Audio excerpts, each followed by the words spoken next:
Magandang umaga po sa ating lahat. Good morning!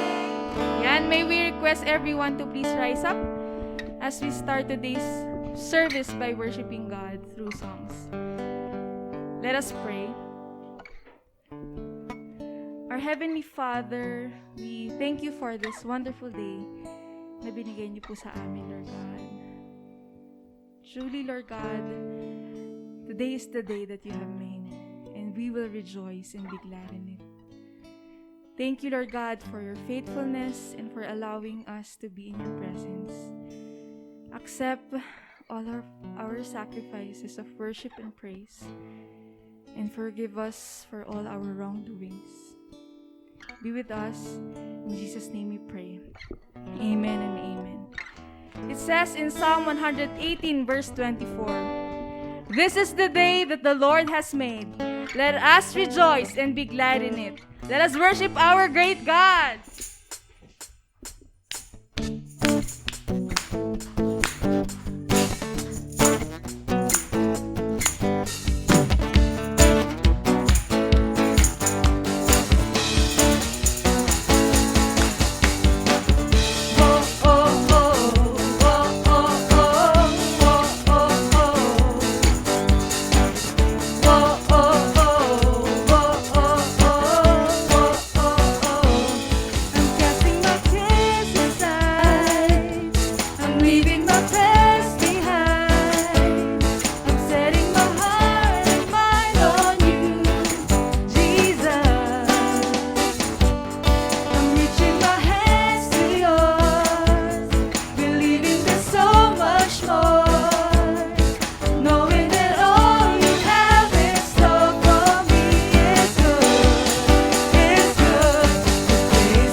says in Psalm 86, verses 11 to 13, "Teach me your way, Lord, that I may rely on your faithfulness. Give me an undivided heart, that I may fear your name. I will praise you, Lord my God, with all my heart, and I will glorify your name forever. For great is your love toward me." Let's go!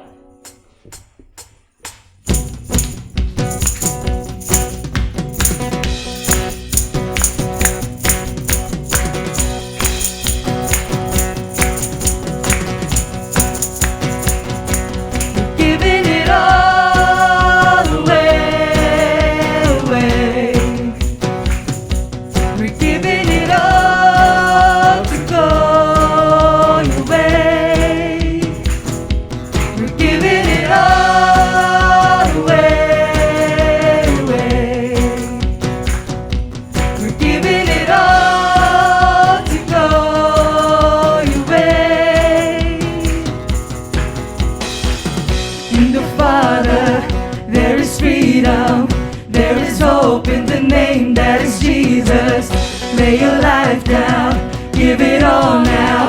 We are found in the love of a Savior. We've come alive in you, set free to show the truth. Our lives will never be the same. We're giving it all away, away. We're giving it all.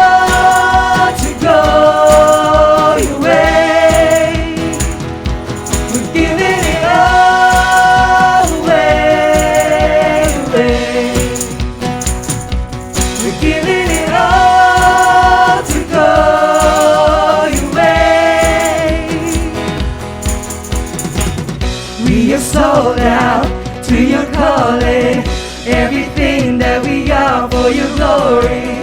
Take our hearts now, have it all now. Let our light shine your light like the morning. We've come alive in you, set free to show the truth. Our lives will never be the same. We're giving it all.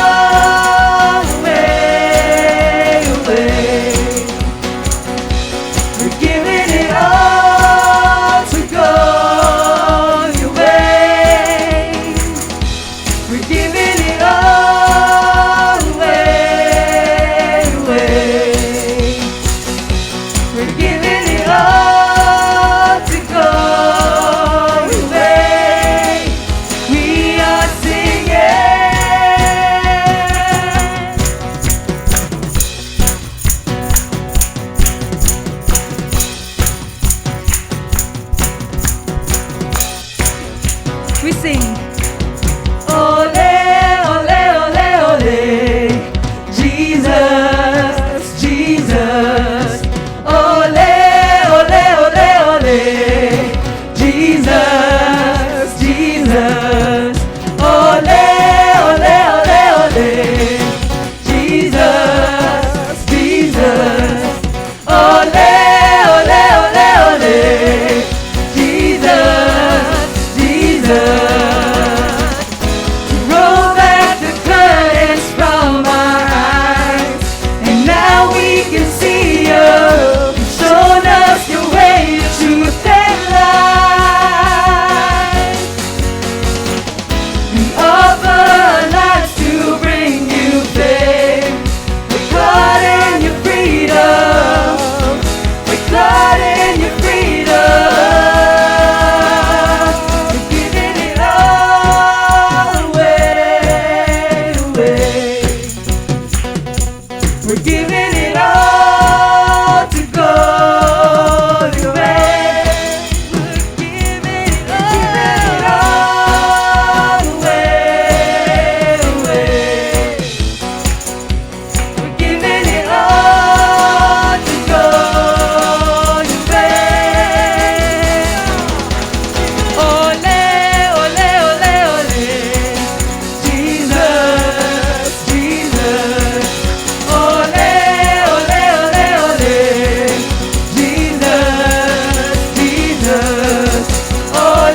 natin, Panginoon.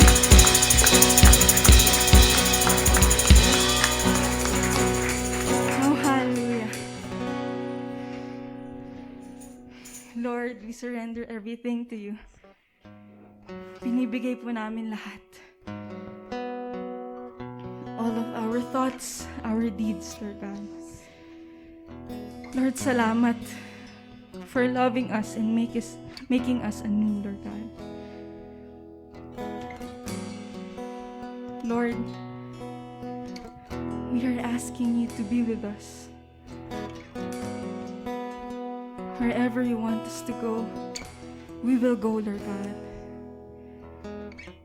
Lord, lead us, and we will follow, Lord God. Help us to listen to your voice and to follow wherever you want us to go. Lord, into the deep, we will go with you. When my hand is stretched out towards the sky, you never let me run dry. When I dive into the depths of you, my heart is made anew. Jesus in you. When my hand is stretched out towards the sky, never let me run dry. Jesus.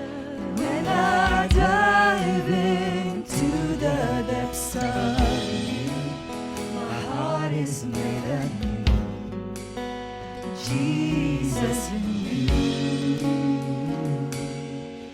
Your love is a flood, and I'm caught in the current of your living waters. It's your love, it's your love.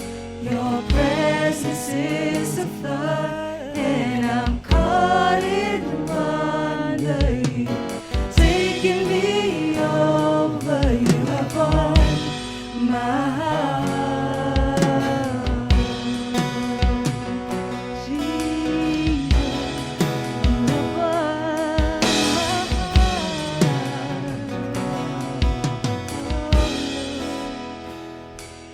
When my hand stretched out towards the sky, you never let me run dry. When I dive into the depths of you, my heart is made anew.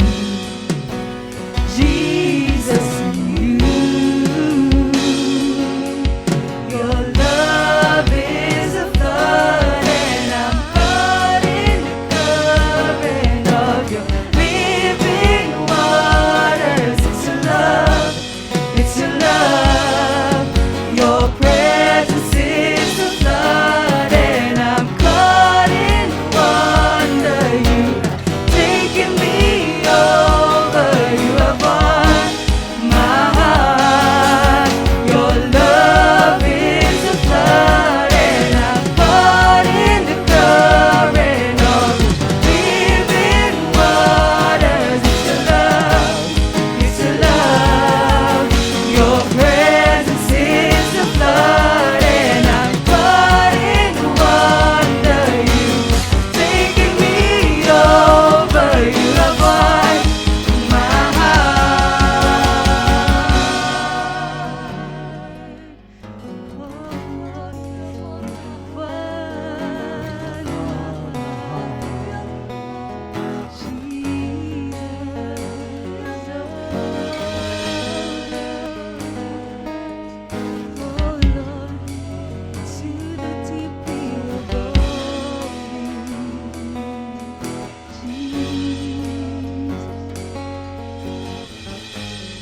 Into the deep I will go with you. Submerge my feet to my head in all of you. As your presence falls, I am drowned in your love. Immerse me, immerse me into the deep. I will go with you. Submerge my feet to my head in all of you. As your presence falls, I am drowned in your love. Immerse me, immerse me into the deep. I will go with you. Submerge my feet to my head in all of you. As your presence falls, I am drowned in your love. Immerse me, immerse me, immerse me, immerse me, immerse me. Your love is a flood, and I'm caught in the current of living waters. It's a love, it's a love. Your presence is a flood, and I'm caught in the wonder. You have taken me over. You have won my heart. Your love is a flood, and I'm caught in the current of living waters. It's a love, it's a love.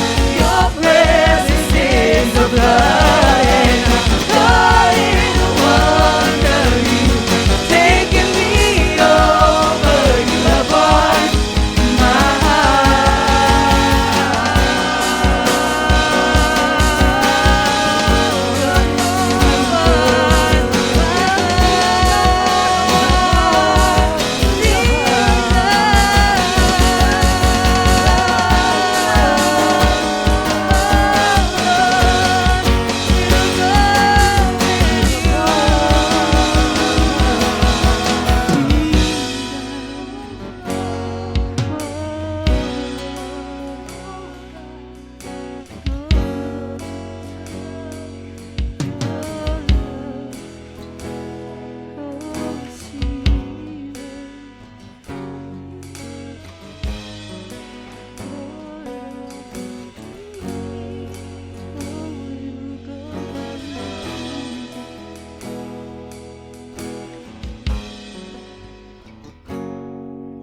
Your love is a flood, and I'm caught in the current of living waters. It's your love, it's your love.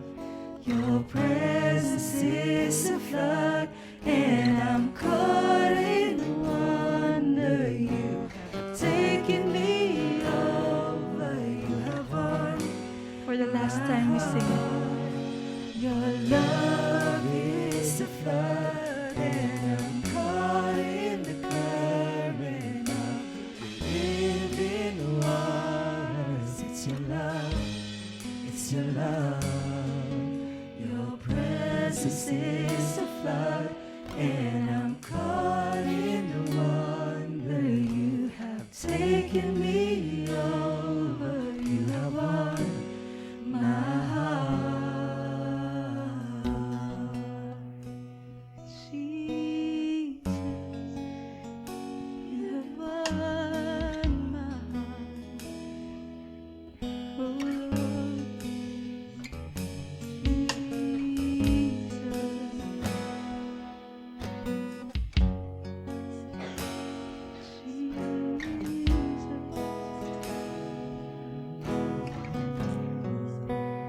Jesus. Lord God, thank you, Lord God, for your love unfailings. Thank you, Lord Jesus, for your love, Lord God.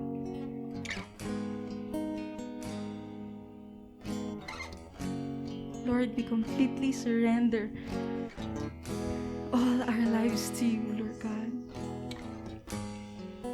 Lord, forgive us for trying to fix our situations all on our own. Lord, forgive us for running para lang makahanap ng tulong sa iba, Lord God. When true help and healing must be found first in you, Lord God. Lord, forgive us for forgetting how much we need you above everyone and everything else. Lord, salamat sa lahat na binigay mo po sa amin. And we ask you to be in control of everything that we are and we have, Lord God. We love you, Jesus, and we adore you for who you are, because you are mighty and all-powerful, worthy of all worship and praise.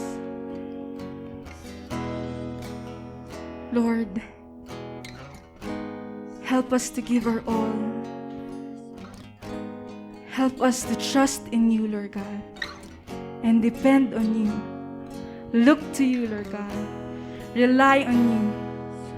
Fix our eyes on you, God, and follow you wherever you may lead us. Lord, salamat po muli sa araw na to na binigay niyo po sa amin. Thank you, Lord God, for everything, Lord God. We worship you, for you deserve all the glory, all honor, all praise. In Jesus' name we pray. Amen and amen. Palakpakan naman po natin ng ating Panginoon.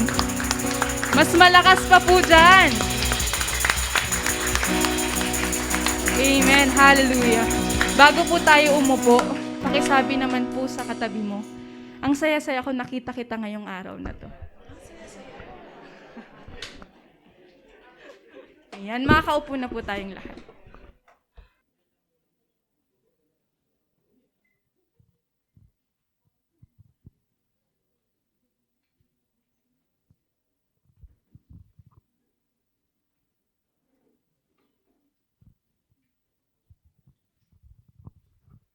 Right, joke time muna tayo. Ano daw tawag sa matandang isda? Old fish. Galing, no? May bago tayong entry, old fish daw. Sino ba iba? Natawa ko dun, ha? Old fish. Ano pa? Ano daw tawag sa matandang isda? Century tuna. Ngik. Di ba? Ano daw mas matanda sa century tuna? Old fish, sasabihin namin. Ano daw tawag sa mas matanda sa century tuna? Sirit? 555. Ngek. Di ba? So, good morning, di ba? So, magandang morning sa inyong lahat. Yan, bati mo yung katabi mo, sabi mo, magandang umaga. Ayan, so, I see a lot of new faces. Welcome to One Beat Christian Ministries. Yan, it's our prayer that we not only grow in learning from the Word of God, that hopefully we get to mature and find a home where we can eventually practice everything that we have learned. Amen? Amen. Di ba? Parang hindi kayo masaya ngayon. Di ba? So, for the past weeks, we've been always starting, di ba? Kung ano yung kakaiba. Di ba? Naalala niyo unang Sunday, sabi ko kakaiba, paglamay na mayroong bouquet tossing, Ate Chel, pagtapon ng bouquet, yung next daw nasasalaw siya daw yung next. Di ba? Parang wow, sino pa kaya mag-attend na kasal? Alam mo, mas maganda din sa isang lamay, yung kakaiba. Lamay na may photo booth, Ate Mona. Pictorial kasama yung namatay. Di ba? Yun ang bago. Yun yung kakaiba, di ba? Pag ganun, photo booth, di ba? Tapos yung wallpaper, di ba? Yung picture nung namatay. Real time pa, talagang yun yung mukha niya, di ba?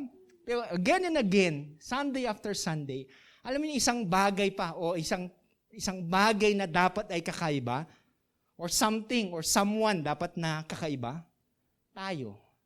And I would never get tired to remind you that we are all uncommon. Sabihin mo sa katabi mo, you are extraordinary. Diba? Kaya nga pinapaalala palagi natin, you are fearfully and wonderfully made. Even for the whole month of June, ito na yung last Sunday ng ating series for the month of June, we get to talk about this uncommon. Na hopefully, it is our prayer na as we journeyed from first Sunday up to the last Sunday, na itatak na sa puso at sa isip nyo na handa na kayong kumilos that you are destined for greatness. That God has prepared you marvelous things that you have yet to do. But before that, have you ever wondered why you come to church every Sunday? Or most Sundays, di ba? Naisip nyo ba, ba't kayo pupunta ng church? Never wonder? Kasi sisitayin ako ni pastor, may message niya ako, bakit wala ka? Di ba?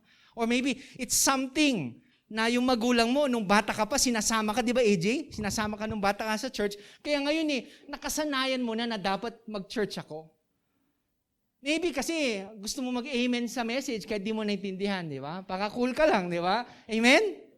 O yun, baka yung mga ganun, di ba?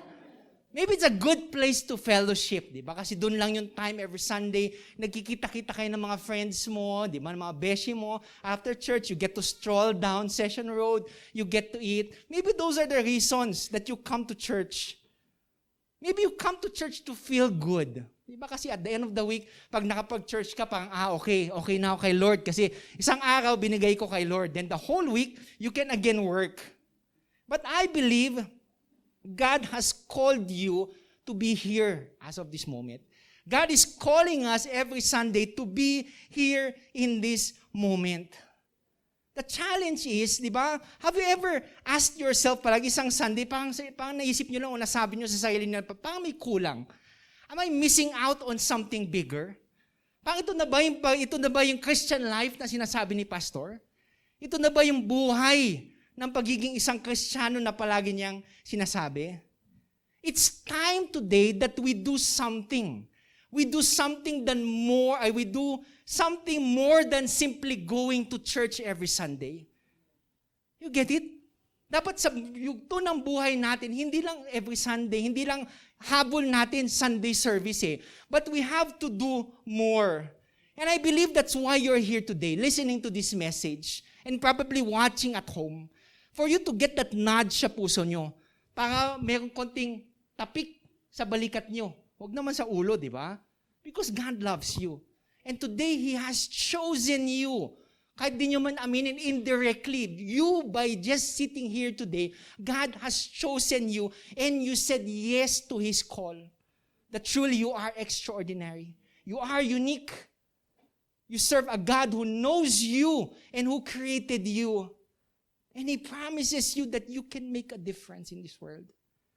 Kahit inisip mo, hindi mo kaya, God today is promising you na meron kang pwedeng gawin sa mundo. That truly, you are the salt and light of the world.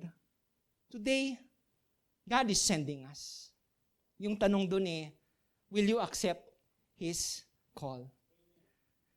Sunday after Sunday, for the past week, di ba, pump na tayo na I'm extraordinary, na I'm unique, na I'm special, na I can do amazing things for God.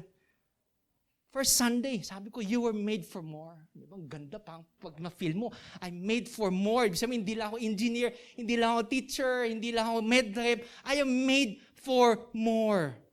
Di ba? Ang laki pa ng promise.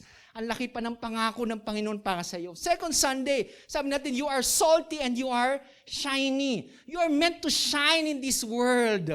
You're meant to make a difference. You're meant to preserve the world. Yun yung sinabi natin, second Sunday.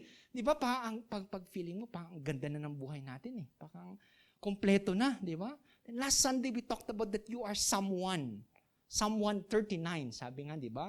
You are someone God has placed on this earth for a purpose more than yourself. Ang gaganda, di ba? Ganda nung transition, pag nakita mo, talagang, wow, I'm pumped up to this world. Kayang-kaya ko na. Pero yung tanong ko sa inyo, there's a catch. But what's the catch? In becoming special, in becoming this extraordinary person, becoming this uncommon person for the Lord, what's the catch? Meron ba? Meron bang catch? Meron ba tayong kailangan gawin? Di ba? Nasubukan niyo punta sa mall, tapos may nag-alok sa'yo, libreng payong, libreng headset, libreng pagkain, di ba? Parang, wow! Di ba? Paghirap yung buhay, ang ganda, libre. Di ba? Tapos pagkakuha mo, biglang lalapit sila sa'yo. Ma'am, ba gusto niyo po mag-apply ng credit card? O i-offer nila yung mga produkto sa inyo. You ever try those things pagdating nyo sa mall? Di ba? Kala mo libre, yun pala may hidden na agenda. I remember a couple of years ago, we went to Manila. Nasa Mega Mall kami ni Ice. Habang naglalakad kami, yung may lumapit, Angeline, nag-offer. Sir, baka wala kayong payong. Malakas yung ulan sa labas. Ito, libre. Di ako naman, sige, kinuha ko yung payong. Ay, sir, dito pa, may backpack pa. Pero sa loob ng opisina, di kinuha ko yung backpack. Libre eh. Tapos sabi ko, sama ka na. Sabi ko kay Ice, sabi niya, hindi sir, yung misis mo, bibigyan din namin ng payong tsaka backpack. Hindi naman ako madalas sa Maynila. Sabi ko, ganito pala sa Maynila. Ang ganda, lahat libre, di ba?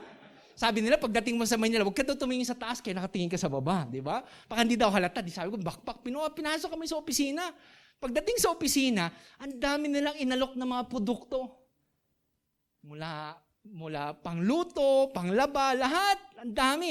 Sir, para sa inyo, membership lang. 8,000 pesos, Ate Joy. Sabi ko nun, 8,000. Wala akong 8,000. Ma'am, sabi ko, baka may credit card kayo, sir. Pwede rin natin doon. Dahil ito yung membership. Mapapasayo na to, then pwede kayo magbenta. Ang dami na inalok. Pero sabi ko, wise to eh. Sabi ko, trinain na ako sa Baguio. Alam ko na yung mga bagay nito. No, sabi ko. After mga 20 minutes, nagsawa siguro sila. Sabi, hindi natin mapapa-auto. Sige, pakawalan natin to. Pinakawalan nila ako. Sige, sir, thank you na lang sa oras mo. Nung paglabas ko, tuwang-tuwa ako kasi may backpack ako, may payong. Ay, sir, amin na po yung payong tsaka backpack. Sabi ko, pambihira, sabi ko. Hinihintay ko, paglabas ko, okay lang, at least hindi ako gumastos ng 8,000. Ate Jingle, habang naglalakad daw, bilang in-announce sa opisina niya, let's all welcome our newest member, Miss Aisel Lahera. Sabi ko, pambihira. Hirap na hirap ako hindi. Misis ko mo, oh. Well, the good thing is, may payong kami at saka backpack na worth 8,000. Sometimes, di ba, things are too good to be true. Now, sometimes we think, baka may hidden agenda, may hidden na kailangan gawin. Today's message is not to tell you na parang mayroong disadvantage sa pagiging Kristiyano. O kaya mayroong setback sa pagiging Kristiyano, di ba? But I'd like you to imagine today that there's more to it than coming to church. There's more to it than reading your Bibles. There's more to it than praying. And many people today are missing out on the bigger picture. Today, what's the catch? Di ba yun yung kadalasan nila sinasabi? Pag sabi, what's the catch? Too good to be true, di ba? Baka mayroong hidden na problema or baka may mangyayari, may kailangan bang gawin, di ba? But today, it's simple.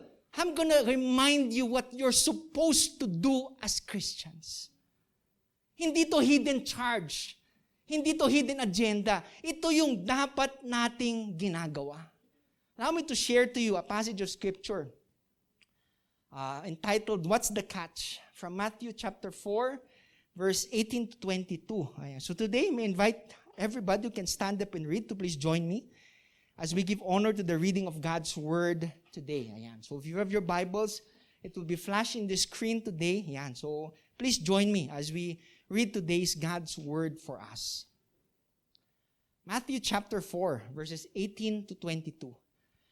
And Jesus, walking by the Sea of Galilee, saw two brothers, Simon called Peter, and Andrew his brother, casting a net into the sea, for they were fishermen. Then he said to them, "Follow me, and I will make you fishers of men." They immediately left their nets and followed him. Going on from there, he saw two other brothers, James, son of Zebedee, and John his brother, in the boat with Zebedee, their father, mending their nets. He called them, and immediately they left the boat and their fathers and followed him. Blessed be the reading of God's Word today. Let us pray. Heavenly Father, salamat po sa araw na ito. Salamat po that we can breathe today and experience your presence. Thank you that we can not only see your words visually, but also hear it. And today may your words take roots in our hearts. Truly, Father, the grass withers, the flowers fall. but the Word of God endures forever. Take place, take center stage today. In Jesus' name we pray. Amen and amen. You may be seated.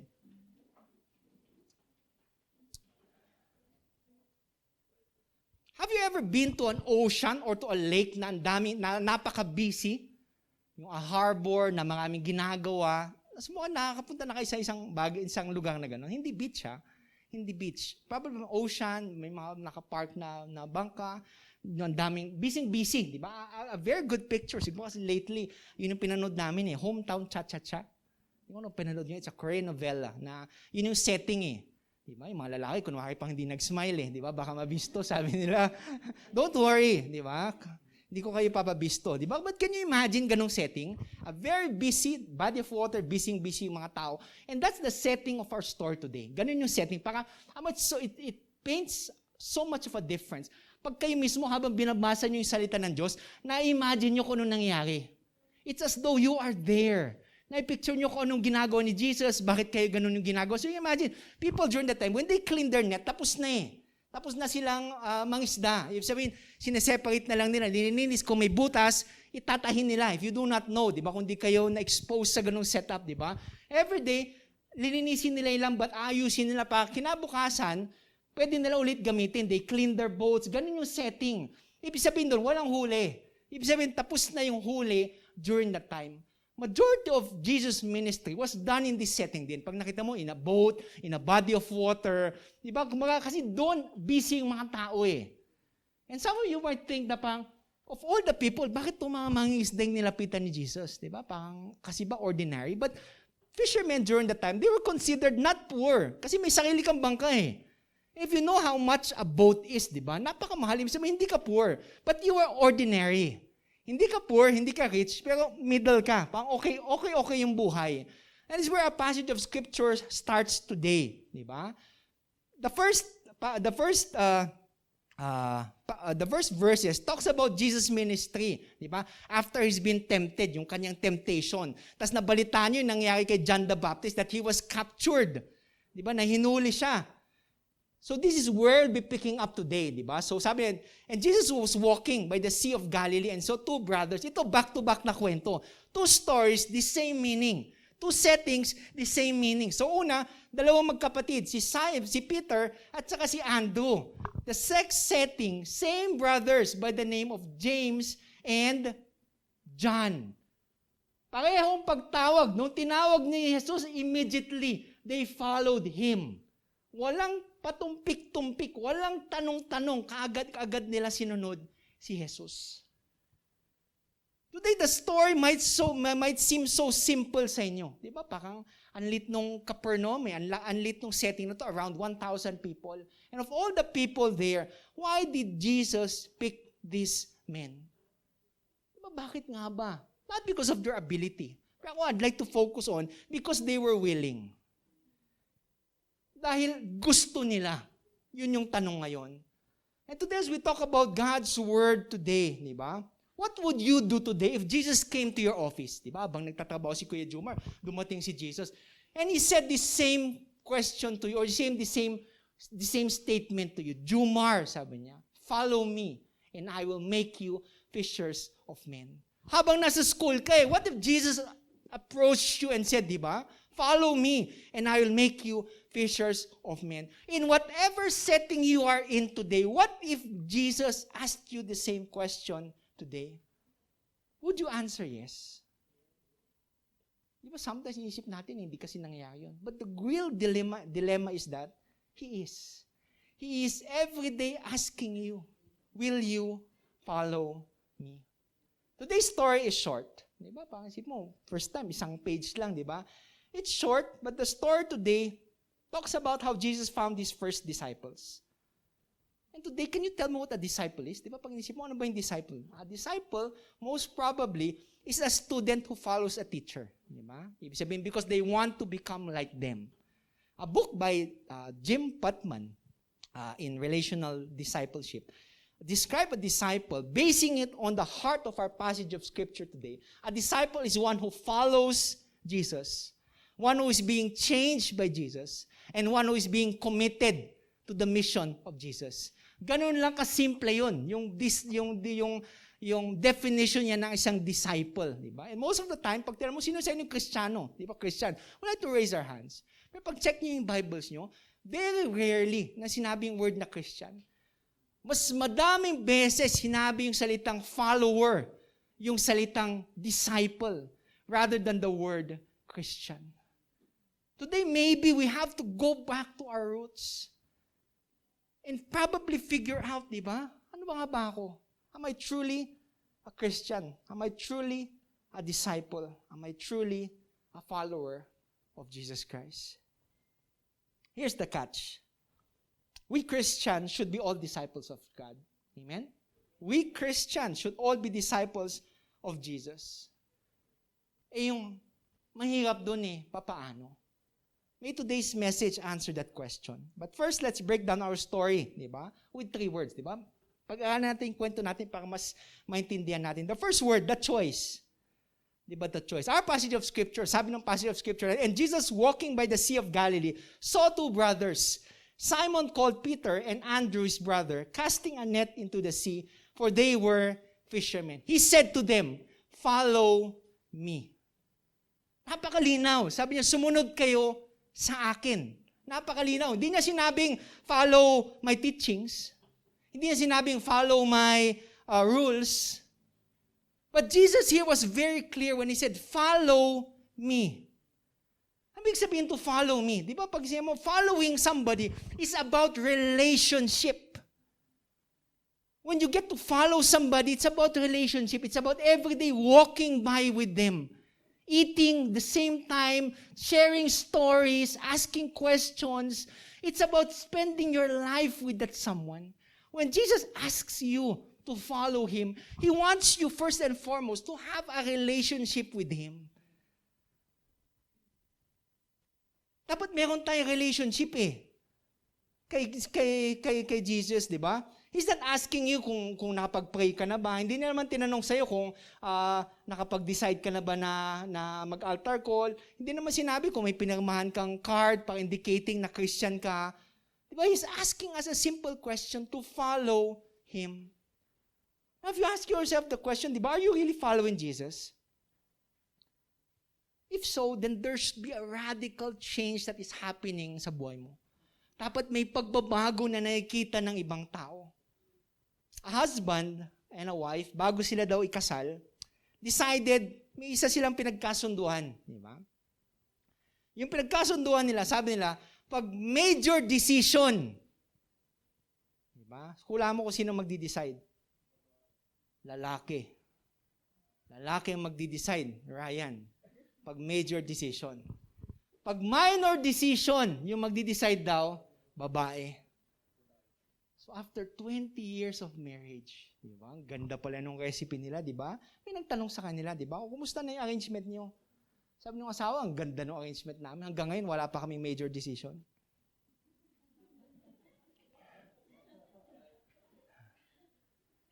Tim Conway said, if following Christ has never cost you anything, you're not following Him. If following Christ has never cost you anything, you're not following Him. Sabi ko niya, following Jesus does not only mean coming to church. Kasi even people na possessed comes to church. Following Jesus does not only mean knowing Him. Even the devil knows Jesus and he shudders. Sabi sa Bible.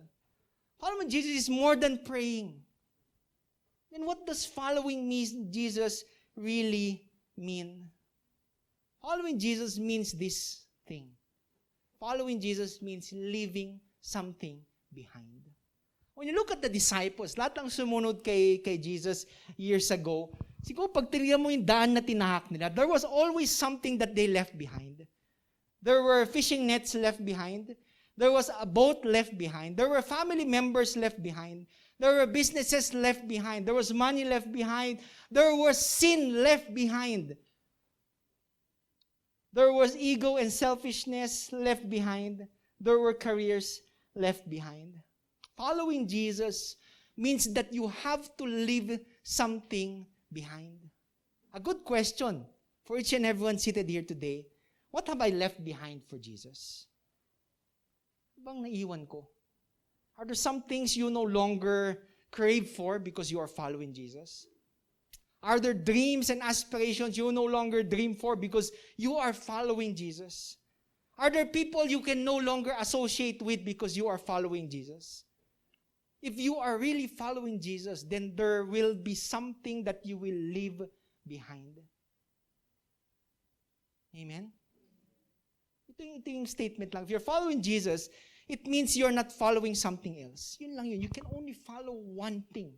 And if you're following Jesus, si Jesus lang. All the rest, you leave it behind. Paano pag, ano ba maganda ngayon? I don't know if you're a basketball fan. Kasi ako, I'm a basketball fan. Di ba? Paano pag binigyan ka ng ticket? Finals ticket. Golden State versus Boston Celtic. Di ba? Front row seats. Di ba? That cost almost $80,000. Binigyan ka libre. Diba? Andun ka na doon. Andun ka na sa may Golden State. Tuwang-tuwa ka. Golden State. Boston Air. Andun ka na. Tuwang-tuwa ka na. Diba? Paano pag biglang AJ, biglang ang lakas ng bagyo. Tapos biglang may snow pa. Pupunta ka ba? Pwede, di ba? Pwede, di ba? Paano pag biglang ang daming sagabal? Pwede mo isipin, di ba? Libre naman. But it means a lot of difference. Pag ikaw mismo gumastos para sa ticket na yan. Siguro kahit lumilindol, andun ka na eh. Kasi $80,000 to. Niiwan ka na ng buong stadium, ikaw na lang doon, okay lang. It means so much to us when there is a cost that actually we paid. Following Jesus would always mean you something. It would mean that you left something behind. So what's the catch? This is the catch. Una-una, are you a fan? Or are you a follower? Are you a fan or are you a follower? When Jesus went by His ministry, madami sumusunod sa Kanya. Different walks of life followed Jesus. Pero mo difference ng follower at saka ng isang fan? Yung fan, papalakpak siya, ang guling-guling ni Jesus. Sa magagandang araw. Pero sa pangit na araw, wala na sila. But the follower, regardless of good times and bad times, they would be there. If I ask you today, are you a follower or a fan of Jesus Christ? Most of you would say, siyempre, I'm a follower of Jesus Christ. Kasi I go to church. I say amen pag sinabi ni Pastor, amen? Oh, ha? I take down notes. Oh, ha? Baka di nyo alam, yung mga bata sa likod, sila pa yung nagno-notes. Di ba? Di mo, sabi ko, sina Joshua yan, grabe. Sina Arvil, sila pa yung nagdo-notes. You can read their notes and say, wow. Maybe because may tatlo kang Bible din, kaya pwede mong sabihin na, oh, I'm a follower of Jesus Christ kasi may tatlong Bible. Maybe, yung ringtone nyo sa cellphone nyo, worship song. Di ba? Worship song. Di ba? Ganun, para talagang Christian na Christian, di ba? But does that make you a follower of Jesus Christ? The more you say God bless, the more you say amen, yun ba yung mas nagiging follower of Jesus Christ? A follower is defined, the dictionary defines a fan as an enthusiastic admirer. So are fans good? Yes. Di ba ako, siguro maganda magkaroon ng fan eh. Di ba? Maganda siguro, may nag-admire sa'yo. Wow, grabe, ang galing-galing. Pero pagdating kay Jesus, fans are good, but it's not enough. What Jesus needs today are followers. Are people who would give everything for Him. Fans are fine, but fans won't change the world. Fans strive to get the blessings. Followers strive to be the blessings. Fans are there for themselves. Followers are there for God. Fans come and go, while followers stay. Here's the catch. You are uncommon, amen? But the real question today is, will you go? So yung katabi mo, will you go? Will you go? Will you follow Jesus Christ? Will you not just be a mere attendee, but will you make a difference in this world today? Second thing, hindi lang the choice. Second thing, we find the change. Sabi sa katabi mo, the change. Verse 19 of our passage of Scripture said, I will make you fishers of men. We do not make God. but God makes us. The initiative is not on our part. The initiative is on God's part. Sabi niya, He will make you. He loves you. He chose you. He bought you. That's why He will make you better. The God who chose Abraham, the God who chose Adam, the God who chose Moses, David, and all the other disciples that you read in the Bible is the same God who chooses and asks you to follow Him every day. Being a follower of Jesus is not one way of looking at a certain thing, but it's a certain way of looking at everything. Dapat yung buong buhay mo nagbabago, yun yung ibig sabihin yun eh. He did not call them because of what they had to offer, but He called them because He can see what they can become. Minsan kapag inisip mo hindi ko kaya ka pa si pastor, yung pag-preach, pag-tek, pag ganyan, hindi ko kaya yan eh. But it is God who will add up in order for you to measure up to the task that He has given you. Allow Him to make you better and better every day. Jesus wants to use you where you are. Sa mga professions nyo, whether you're a student, a businessman, an employee, He wants to use you as fishers of men. Ano may fishers of men? Gusto ko lang sabihin ito, it can mean different things sa inyo, pero para sa akin, it's just a play of words. Yung fishers of men, kaya sinabi niyo yun, para mas maintindihan ni Peter, para mas maintindihan ni John, para mas maintindihan ni Andrew, because they were fishermen. Pag sinabi mong, mamingwit ka dati ng isda, ngayon mamimingwit ka ng tao, gets ko.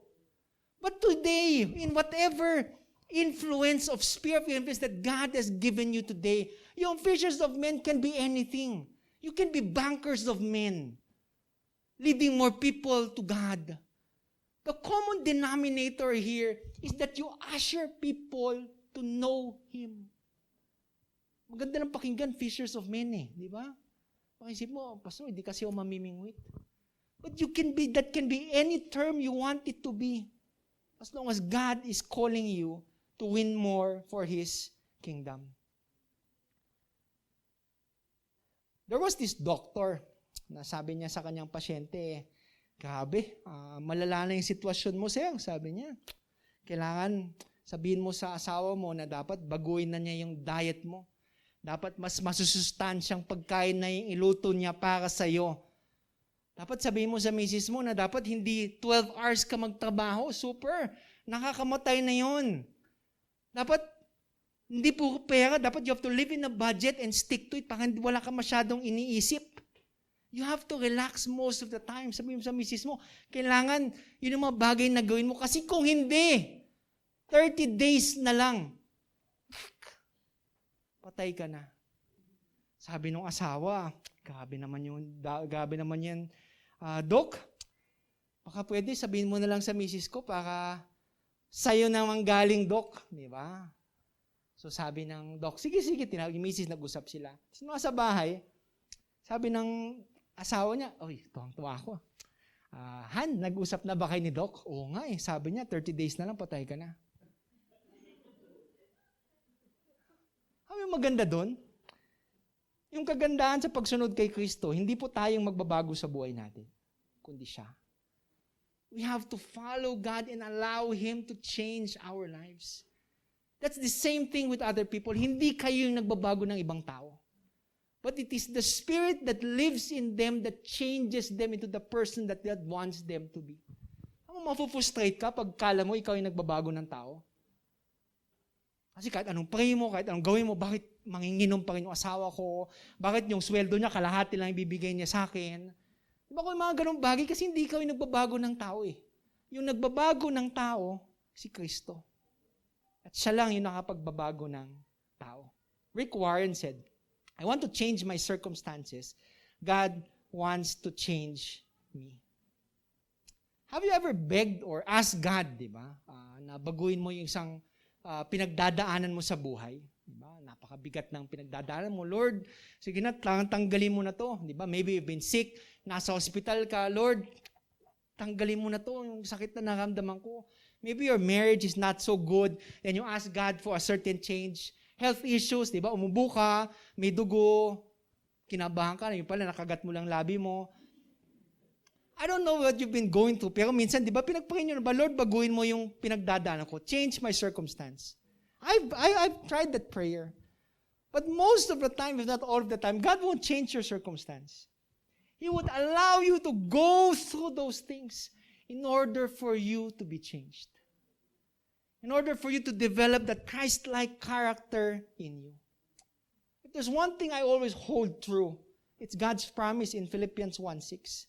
Nung sabi ni Paul, I am sure of this, that he who began a good work in you will bring it to completion at the day of Jesus Christ.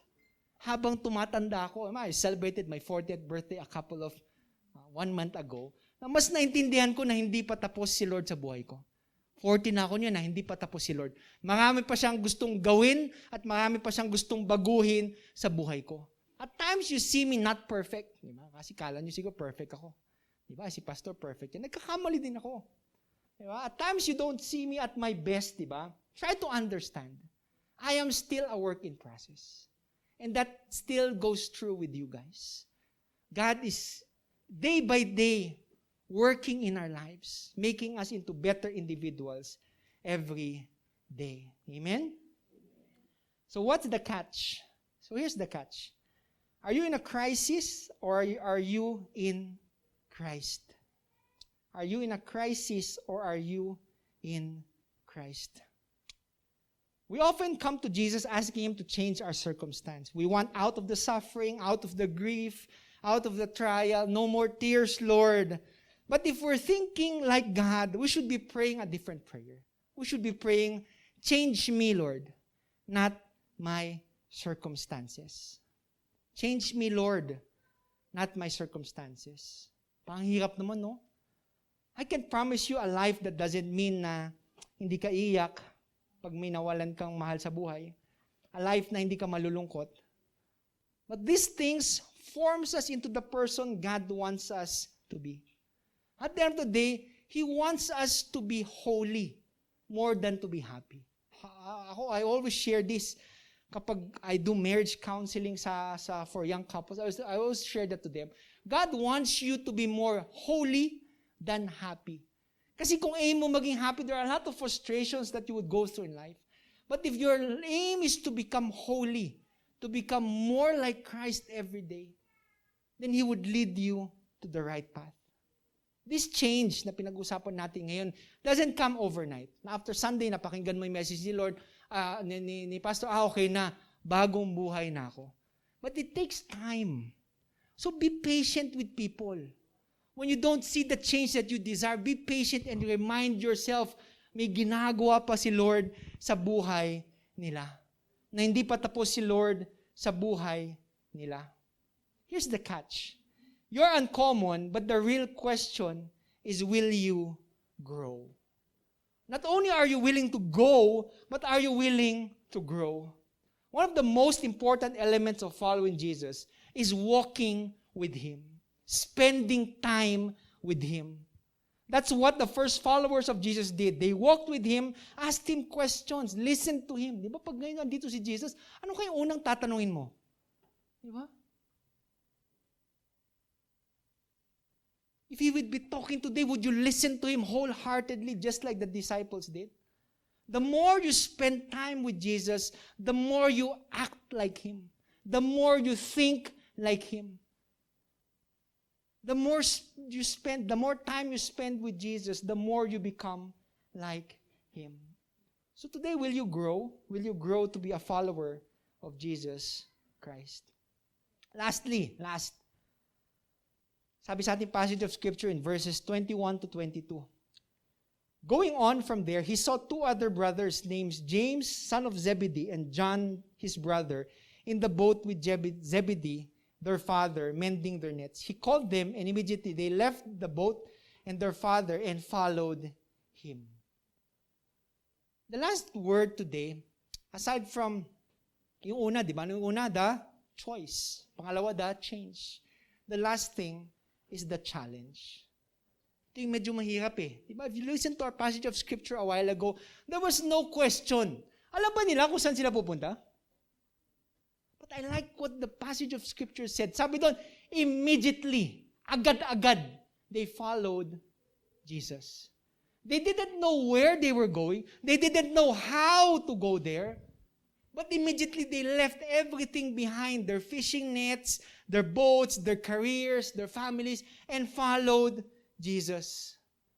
No questions asked. There was total submission on their part. Following Jesus means denying ourselves every day, taking up our cross, and following Him. We live for one thing, to follow the King. Hirap naman ang challenge na yan, di ba? You ever tried the challenge na yung paa nyo, iikot nyo nga ng clockwise? Lift up your feet, clockwise.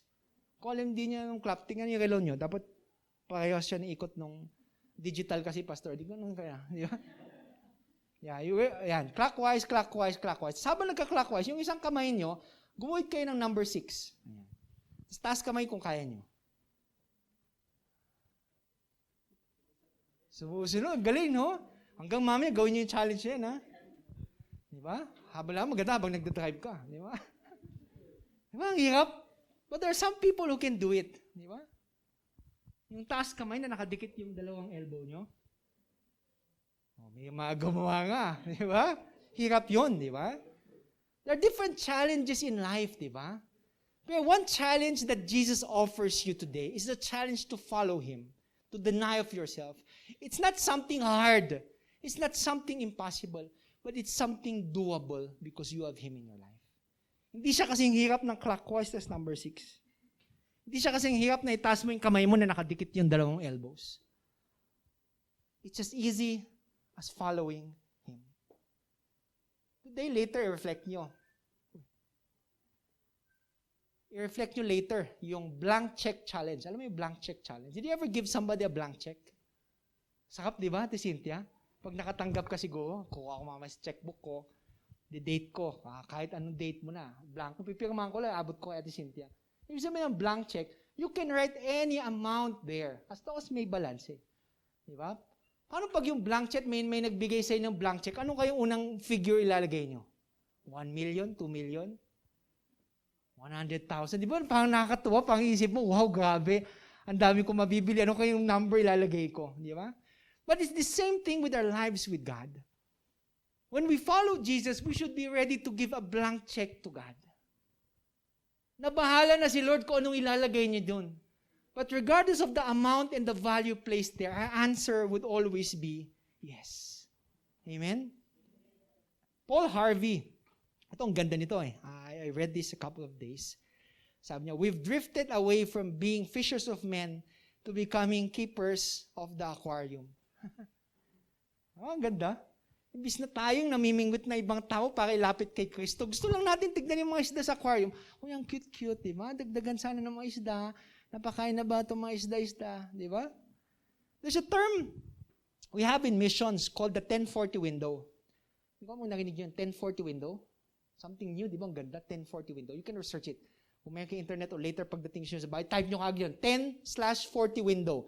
1040 window is a rectangular area in the globe, in the world, na majority of North America, Middle East, and Asia. Kaya tinawag na 1040 window, 10 degrees and 40 degrees north latitude. Yun yung scope. Alam mo, ba't kailangan i-memorize yung 1080 window, 1040 window? 80%, 85% of all unreached groups live on the 1040 window. 85% nang hindi pa nakakilala kay Kristo lives on the 1040 window. Isip mo, konti na lang. Millions and even billions of people. 1040 window. Yung totoong tanong dun eh, now that you know it, what are we doing? We should start making some changes sa ating buhay. A while ago, I was talking to a friend kanina, nasabi niya, meron siyang pamangkin who committed suicide. Imagine, at a young age, committed suicide. What if you can make a difference in the life of somebody? A simple smile. Isang tapik lang na, andito ako kung may gusto kang i-share, can make a whole lot of difference. Maybe that's what God is asking you to do. You're part of the Great Commission. Smile pa lang nga, hirap na tayo eh. Paano pa kaya mag-evangelize? Start smiling. Kahit naka-mask ka, it can be seen in your eyes. Start just saying hello. Kumusta ka na? Maybe those words are just what the other people want to hear, knowing that somebody out there cares for them. John Piper said, "We must go, send, or disobey." Brothers and sisters, please don't wait for someone else to lead the way. Don't wait for the building program at your church to be completed. Don't wait until your car or house is paid off. Don't wait until your pastor gets a vision for missions. It may never happen. We simply cannot let people die in their sins in the unreached parts of the world without ever warning them by sending the gospel. God's Great Commission always trumps a man or a woman's vision that does not line up with God. Read the Word of God, not your church's vision mission statement, unless it lines up with God's. There is no time to waste. People are dying as we share this message. So what's the catch? The catch today is that, are you a sellout or are you a sold out? Or are you sold out to the mission? Fans are sorta in. Pwede, 50-50, baka pwede, di ba? Pagkakaiba ng follower, a follower sold out. They are 100% towards the vision. The crowds followed Jesus all around for 1 day or 2 days. Pag napagod sila, iwanan nila si Jesus. But true followers of Jesus Christ, His disciples, followed Him wherever He went. And they were willing to go all in.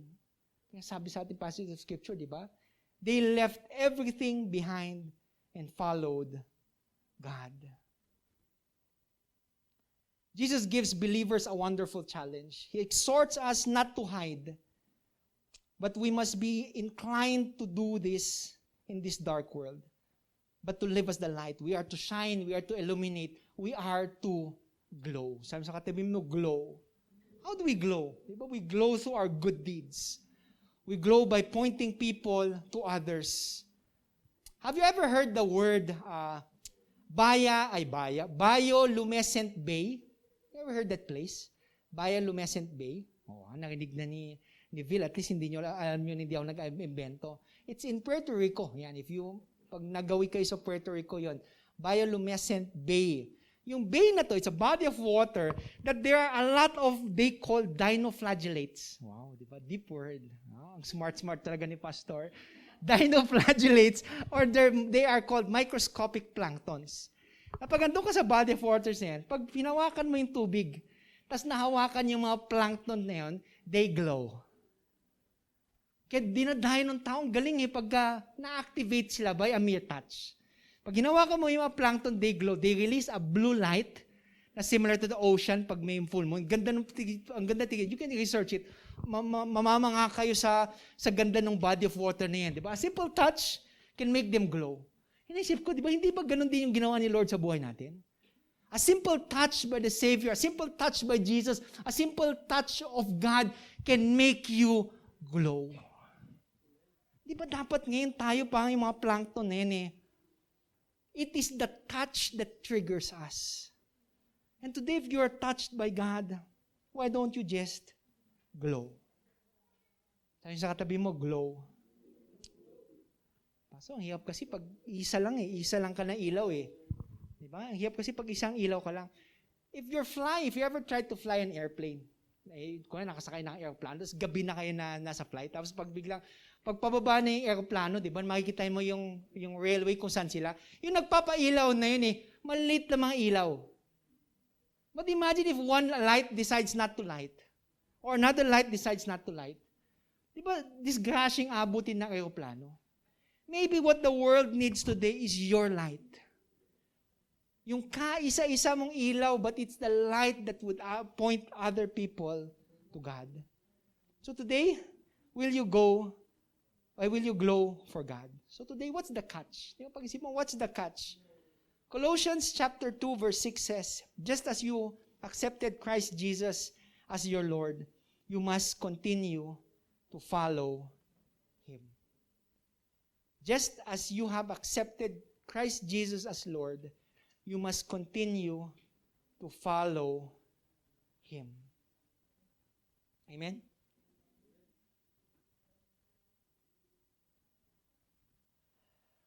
Allow me to end with this quote by Garrison Keillor that said, "Give up your good Christian life and follow Jesus." We are to give up our good Christian life and follow Jesus. What's the catch? The catch is go. As Christians, we are to go. The catch is, as Christians, we are to grow. And lastly, as Christians, we are to glow. Go, grow, glow. Let us pray.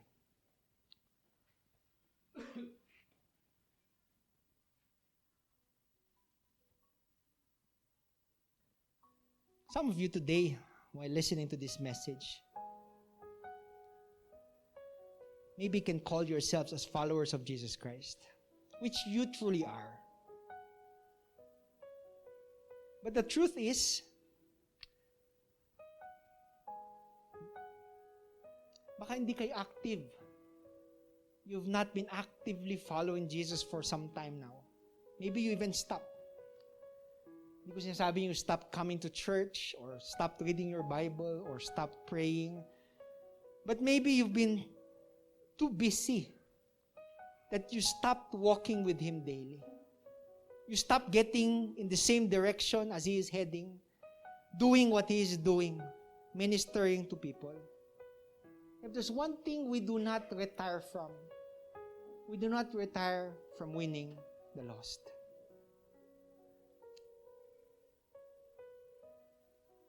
Today you might be hearing His voice again. Might be whispering to your hearts, "Follow me." Follow me, Lina. Follow me, Mona. Christoph, follow me. Today He might be waiting for your reply. Maybe it's high time you give it your heart's answer and tell Him, "Yes, Lord. I will follow you again." Or maybe you're a particular follower of Jesus Christ, that you restrict God to only a portion of your life. "Yes, Lord, I'll follow you, pero hanggang dito lang." Huwag sa area na yun. Maybe you're that Christian today that God is talking to. Nasabi ng Panginoon, "Gusto ko yung area na yan. Ems, I want that area. Follow me." Bing, I want that area. Follow me. Maybe today you're not spending time with Him every day. Maybe you're not becoming like Him more and more every day. Maybe you've been sidetracked. And you stop ministering to people just like Jesus did. You aren't witnessing, you aren't making disciples, you aren't teaching, you aren't helping, you aren't caring. And He's telling you today again, reminding you, follow me. Follow me and let's minister to people together as you follow me. The good news is that you can follow Him today. But you must be willing to live your old life. You must be willing to turn away from your sins and follow Him as Lord and Savior. It starts with that decision. The decision that no matter how hard, I will follow you, Lord. Give up my old life that's not pleasing to you and follow you. If you're that person today, I want you to spend a couple of seconds and just commune with God. You might not have the right words to say, but it doesn't have to be the right words. Yung importante ngayon, yung mga salita na yan galing sa puso ninyo. Maybe it's a time for you to communicate to God, to tell Him your fears, your worries, your longings, your desires. And allow Him to align your plans to His plan. Para sa pagsunod niyo kay Kristo, parehong landas yung tinatahak niyo. Today is a one-on-one time with God. No other person would hear your words except Him. Maybe it's time to be honest. It's time to talk to Him. It's time to spend time with Him. It's time to follow Him. Panginoon, when Jesus called His first disciples to follow Him, He let them know that their primary focus was change. Instead of catching fish, they would now catch people, drawing more people into having that relationship with you.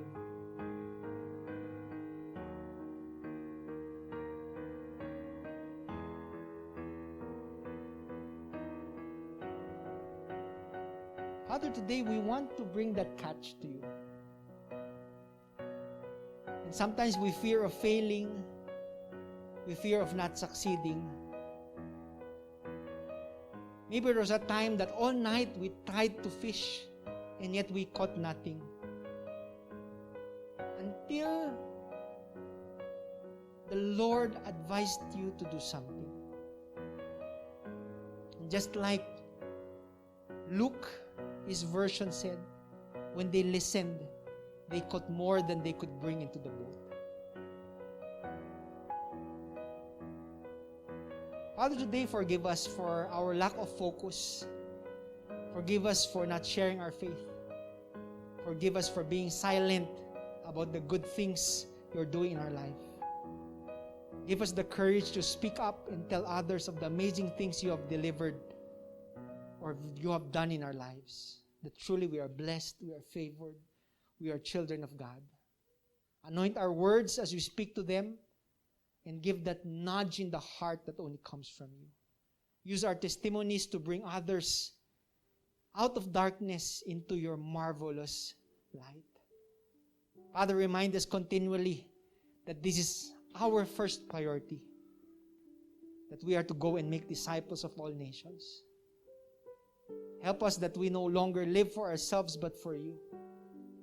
Let the Holy Spirit advise us now and continuously encourage us to never get tired. Father, may we be excited as we see more souls being won for your kingdom. Father, today we thank you for this reminder. And today we lift up our personal intentions to you. Alam niyo po yung pinagdadaanan namin. And today, O Lord Father, change us. Change us into the person you want us to be. Father, today you are Lord and Savior in our lives. We love you. In Jesus' name we pray. Amen and amen. Why don't we give the Lord the loudest clap offering that we can give him?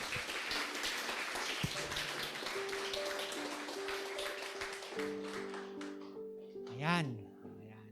So today, before we end, may invite everybody to stand up.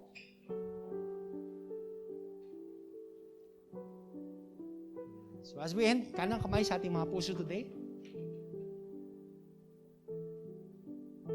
So after we say the ilang words ba yun? 4 words. I'm blessed and favored. I'm a child of God. Sa last, gusto sabihin, I am a disciple of Jesus Christ. Amen? So let's all together say that. I am blessed. I am favored. I am loved. I am a child of God. I am a disciple of Jesus Christ. Let's raise our hands to the heavens as we end in a word of prayer. Father, today we thank you. We honor you. We give you thanks. Truly for the reminder, the encouragement, the rebuke, that truly we are a disciple of Jesus Christ. I pray that the love of God, the abounding grace of His Son Jesus, and the constant fellowship of the Holy Spirit be with you all. Go in peace to love and serve the Lord, and all of God's children would say, Amen and Amen. So before we leave, pwede po kayong umupo muna. Ayan. So before we end, di ba, today is the end of June. So may I invite all June celebrants to come in front as we pray for you guys. Di ba? Yun, mga June celebrants. Yan. Huwag na kayo mahiya. Yun, si Dian. Kayong kapatid. Yan. Si Master pala at saka si Christoph. Si Christoph next week pa. Oh. Birthday celebrants. Sino pa ba? Kuya Jumar. Yan. Si Kuya Jumar. Grabe, hindi ko memorize lahat ng birthday nyo eh. Ayan, kahit first timer nyo, alam nyo birthday nyo, pwede kayong pumunta dito. Basta sure kayo, may dala kayong birth certificate. I'm just kidding. Hindi, you can just come. Basta birthday nyo, come here. We just want to pray for you. Diba? To celebrate your birth month sa inyo. So, ito na lang ba? Ito na ba yung mga magigiting na Ginoo at Ginang? Ayan. So, labas nyo na po yung paddle. Ito na po yung initiation. Yan. Birthday celebration. Si Apat, tsaka si Dian. Yan. Sino pa ba may birthday? Wala na. Last call. O, yan. Ayan. Tapos may call yung mga hindi nakiselebrate nung May. Siguro wala kayo. Ayan. Si PJ, wala siya nung May. Oo. Baka, kita ko masakit yung loob niya eh. Ayan. Sino pa? Yung May celebrants na wala. O, hanggang May lang. Oo, kasi baka pag tinawag ko, baka mayroon pa.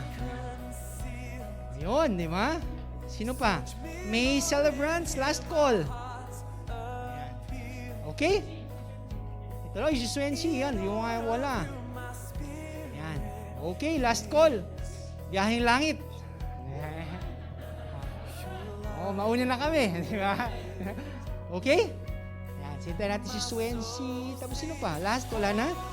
Ay! It's your birthday, pala. Sige. Okay? Let's all stand up and pray for this extraordinary men and women that God has chosen. Let's raise our hands to them. Stretch your hands as we pray for them. Let us pray. God of heaven, God of earth, we thank you po for these distinguished men and women that you have set apart for your work. Today, O Lord, I pray that you continuously use them, O Lord, Father. Na habang dinadagdagan nyo yung buhay at yung mga taon pa na gagamitin nyo sila, O Lord, may they continuously be the salt and light of this world. Father, we pray for your anointing. We pray for good health. We pray for your protection. We pray that you guard their hearts, guard their minds, and you bless the works of their hands. Father, today, truly, age is just a number. But today, as we celebrate our birth month, may it be a reminder of your faithfulness and goodness in our lives today. May we continuously serve you and serve other people. Father, today we thank you. We honor you. We give you thanks. In Jesus' name we pray. Amen and amen. God bless everybody. See you next Sunday. Keep safe.